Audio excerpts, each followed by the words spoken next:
the collapse of lending in 2022 with the activity itself.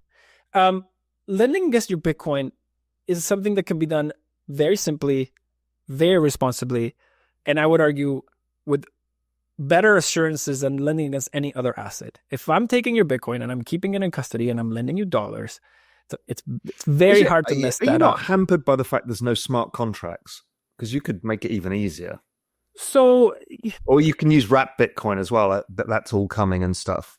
Yeah, so there's ways of doing it in centralized and decentralized, and there's ways that you can do it through a smart contract. Our view is that Bitcoin, to your point, you can't program smart contracts on Bitcoin. So we give you a legal contract, right? Like we work with a qualified custodian on the back. Here's the legal contract. It says what we're going to do. It shows you where it's going to be. And you meet your obligations.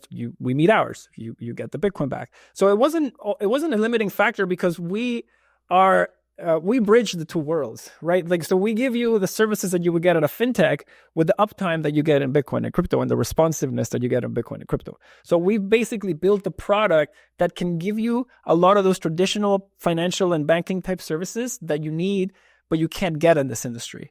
And we needed to do that so that it would map the working hours of our clients. And the working hours of our clients are always, all the time. So we built this service that lets you do that. Mind you, if you come out and you get a loan application and you want $1 million dispersed on a Saturday, we'll have to wait for the banks to reopen. I'm sorry. But if you're asking for that disbursement to be done on stablecoins, you'll get it.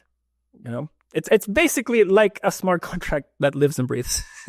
So you're saying that there were two different types of lending markets. There was the kind of over-collateralized Bitcoin lending that you guys were doing. And then there was, I guess, the intermarket broker, market maker lending stuff that was going on with Three Arrows. Did that not pollute you? Did it not? I mean, how did your book survive that? Because most people didn't survive, regardless of what they were doing. So the answer is it's a multi-part answer. But like I was saying earlier, the collapse of the entities in 2022 was not because of what they were doing, it's because of how they were doing it, right? So if I'm servicing a loan to you and you give me your Bitcoin and I keep it safe and I give you the dollars you need and then I just wait, that is very difficult to mess up.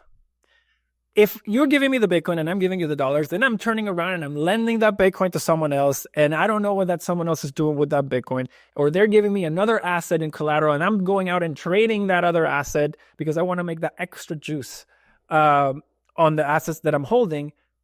That's when you open the company up for all sorts of problems. You and I talked about this over a glass of wine the other night. Is the issue is in a bull market when there's somebody driving the cost of borrowing down or the lending up, you become uncompetitive because you're not doing the rehypothecation, relending, so you can't offer higher yields.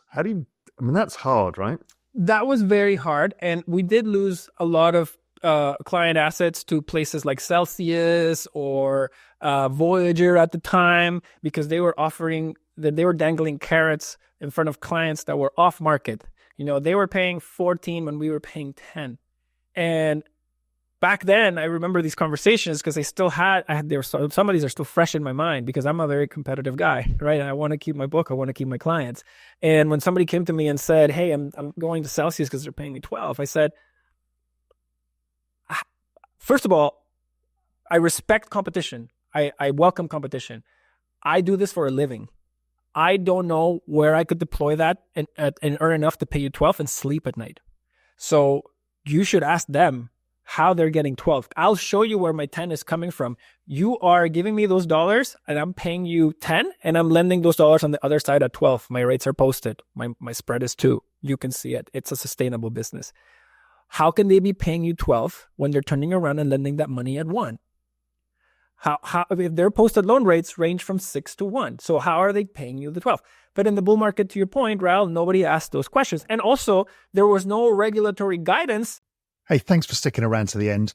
Look, if you enjoyed it, hit the subscribe button and check out the video here on the right-hand side. I'm sure you'll enjoy that one as well. And if you're ready for more, go to realvision.com/join. I'll see you there.